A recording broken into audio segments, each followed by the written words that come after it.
down a few times each hour to discuss what they are observing. Those situation reports include how the crew is positioned, any missed targets, or anything unexpected they saw, lunar target descriptions, any hardware issues, and of course, their emotions and reactions as they fly by the moon. Good morning, crew. This is Science. We couldn't be more excited for a full day of lunar and planetary observations today, the first one in over 54 years. How do you hear me?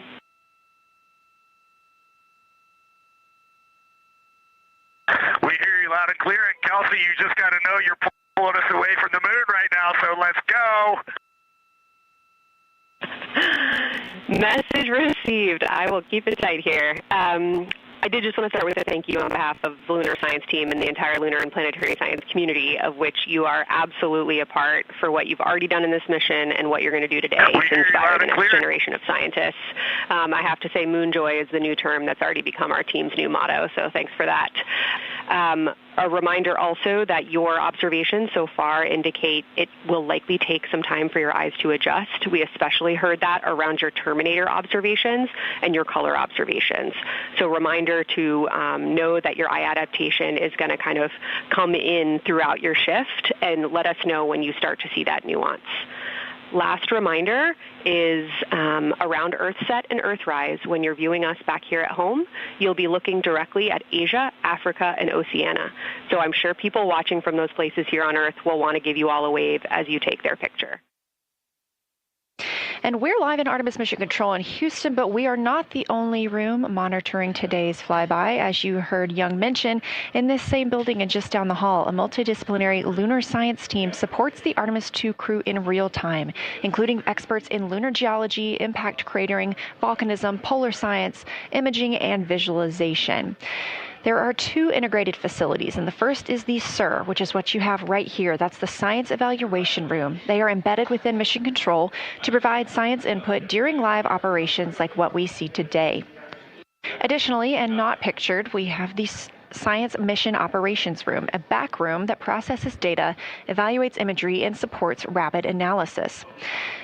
Integrity crew, we have Reed's family in the viewing gallery. You're welcome to say hello.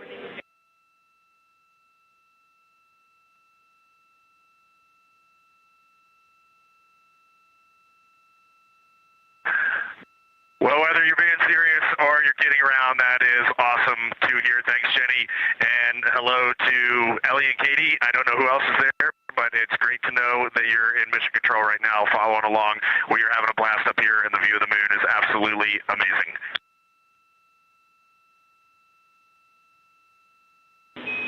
I'm seeing a lot of hearts come out of the viewing gallery and even more smiles. Thanks, Reed.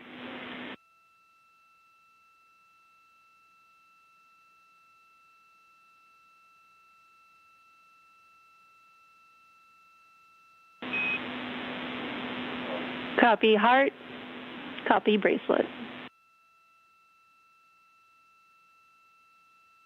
Integrity crew, on April 15th, 1970, during the Apollo 13 mission, 3 explorers set the record for the farthest distance humans have ever traveled from our home planet.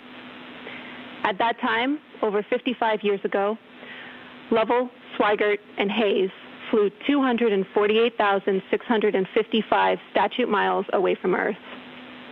Today, for all humanity, you're pushing beyond that frontier. Integrity, over to you.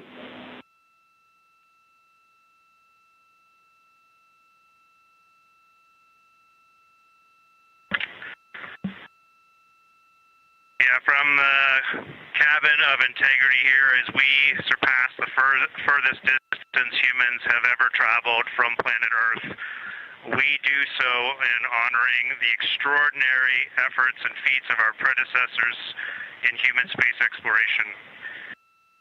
We will continue our journey even further into space before Mother Earth succeeds in pulling us back to everything that we hold dear. But we most importantly choose this moment to challenge this generation and in the next to make sure this record is not long-lived. And we have a couple more things we'd like to take this moment for. Our science team helped us out with a couple of relatively fresh craters on the moon that have not been previously named, and our crew would like to propose a couple of potential names for those items or those areas. And we spent a bit of time this morning looking out the window, and we're able to see them now both with our naked eye and through the long lens. And so we feel this is a good time to send this down, and a special shout out to Kelsey for helping us with this.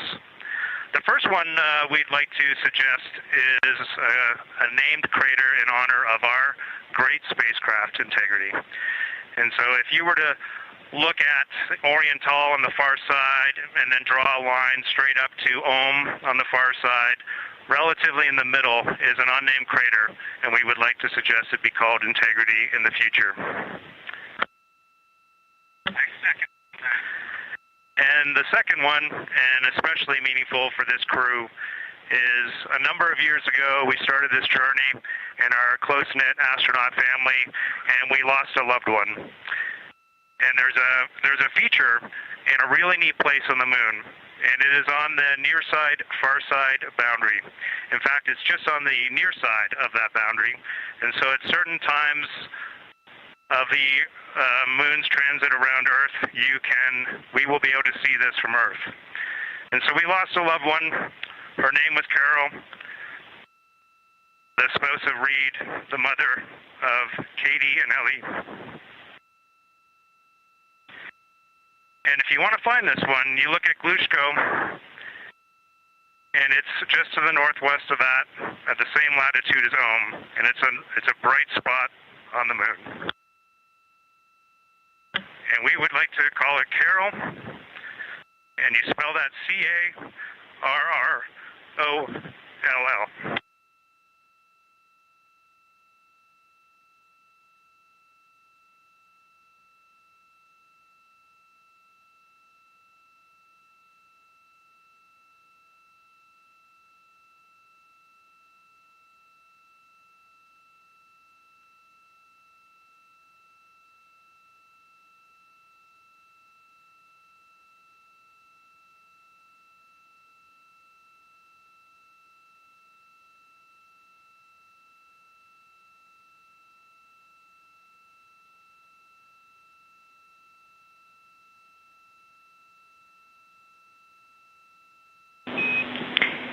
Integrity and Carol Crater. Loud and clear. Thank you.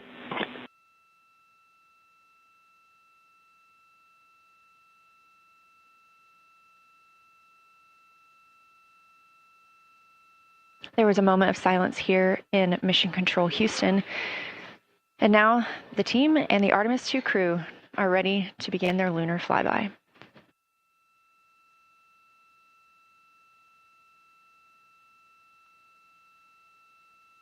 We just realized that we have Earth out window 1 and Moon out window 2, and Earth out window 4 and Moon out window 3, and it gives you the best idea of scale we have had yet. The Moon is about 3 to 4 times the size of the Earth, and it is almost full, and the Earth is just a small crescent out there. It's magnificent. I got a picture of it with the wide lens. Such a majestic view out here. Amaze, amaze, amaze. Thank you, Reed.